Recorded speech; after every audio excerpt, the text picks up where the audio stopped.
Hi everyone, here's the Book Chemist once again. Today I'll be talking about Jhumpa Lahiri, a writer who's quickly becoming one of my very favorite fiction writers. A writer who I think has a great gift for capturing the materials of everyday life, for sketching with just a few lines, with just a couple of pages, the outlines of an entire existence, capturing the dreams, often the frustrated dreams, and the various hang-ups that combine to form our identities and our ideas of self. I've recently read two of her books in the last few weeks, Whereabouts and Romance Stories, and was really impressed by both of those.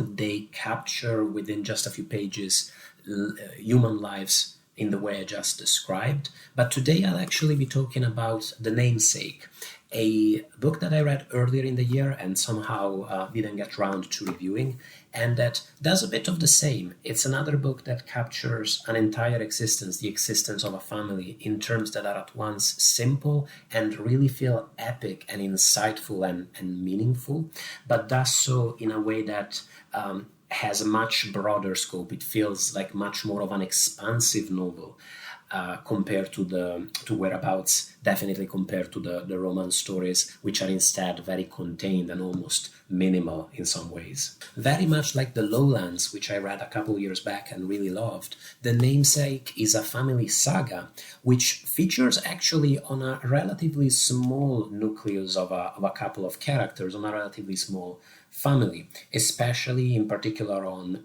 a young couple who moves to the US from India after an arranged marriage. They move to Boston, I think, or perhaps Cambridge, anyway, to the Boston area where the husband is working at the university.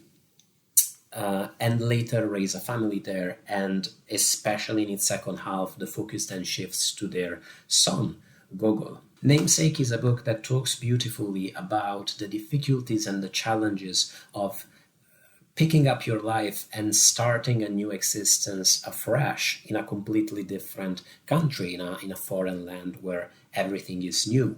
A place that has a lot of luxuries, things that maybe you weren't used to in your previous life, but where you can't stop missing on a daily basis the comforts that you grew up with, the familiar sights and smells and atmosphere that you grew up with, and definitely the loved ones that you had to leave behind. Ashima, the wife in this couple, feels this dynamic especially painfully because Ashoke moved to the US for a few reasons that you'll discover in the course of the novel, but also because of his to develop his professional career, to teach at the university, to make a career in that field, whereas Ashima is in some ways simply following him, and as such she really feels this separation from her family. And I found her an extremely relatable character as somebody who also lives in a foreign country that is really not the place where I thought I would be living, and somebody who still feels quite attached to his native country, especially his native city. And Namesake captures really beautifully how this feeling cannot really be condensed to a single emotion. It's not just nostalgia, it's not just homesickness, but it's this strange feeling where you feel excluded from the lives that are going on and are continuing in the place you left behind. But at the same time, you are realizing that your loved ones are in this new place where you maybe don't feel as connected to the broader world and the broader culture, but that's the place where you're developing your emotional life and your attachments.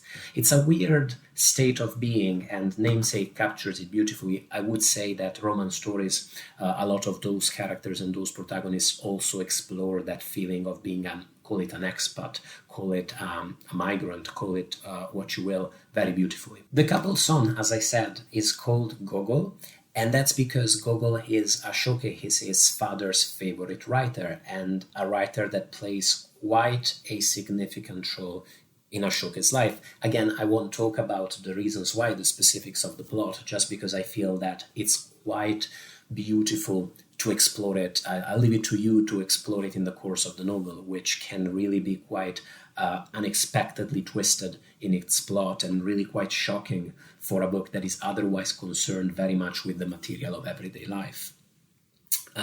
It's a novel about how books can, at their best, bridge the distances between us, become a fixed point that we can go to find consolation, to find meaning, become something that can connect us even when we maybe struggle to talk to each other, can potentially become a way for Ashoka to relate to his son, even though Gogol is not particularly interested in his namesake. The pages where he complains about the choice, especially after he learns about Gogol's own tormented life as a Russian writer, are quite funny and really hilarious. Gogol's relationship to his name, which really forms the backbone of the whole plot for the novel, is very interesting and very stimulating to read about. The vicissitudes of the way he approaches the name, his decision perhaps to embrace a different identity. It's all very interesting, and it speaks to that key theme of identity, whether ourselves and our ideas of ourselves are something that we can build with our own efforts, or it's something that's imposed on us from external forces, perhaps from our parents, perhaps from people's preconceptions and prejudices about where we come from, about the type of people that we are.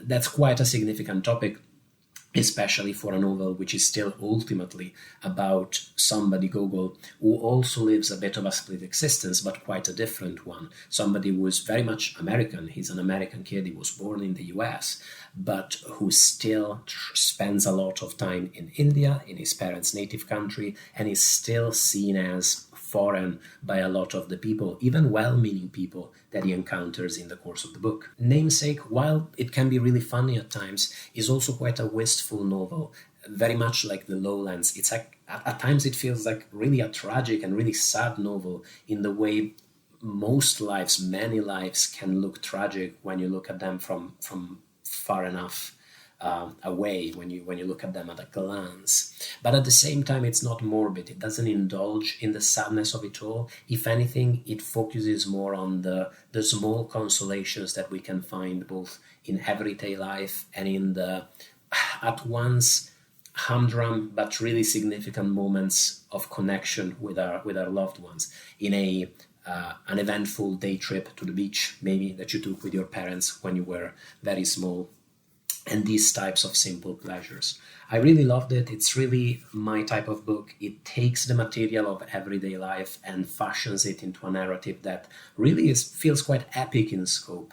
The turmoil and the changes in Gogol's love life in the second half of the book feel very true to life. The novel talks about relationships in a way that is refreshing, that refrains from falling into maybe stereotypical narrative tropes. It's quite unexpected, quite honest. I thought it was brilliant on any possible front. It's one of those books that I'm still thinking about. I'm still discovering new things about it 6 months, 5 months, I think, after having finished it. But I also devoured it at the time because it's so engaging and so fun to read. I would really recommend it to anybody. It's one of those. It's really an excellent novel. Possibly my favorite of Lahiri so far, even though I really like the Lowlands too, and even though I still have quite a lot of her over to get through. Let me know in the comments if you're big fans of her work too. Let me know what you thought of The Namesake. Highly recommended. Thank you for watching the review, as always. Bye, everybody.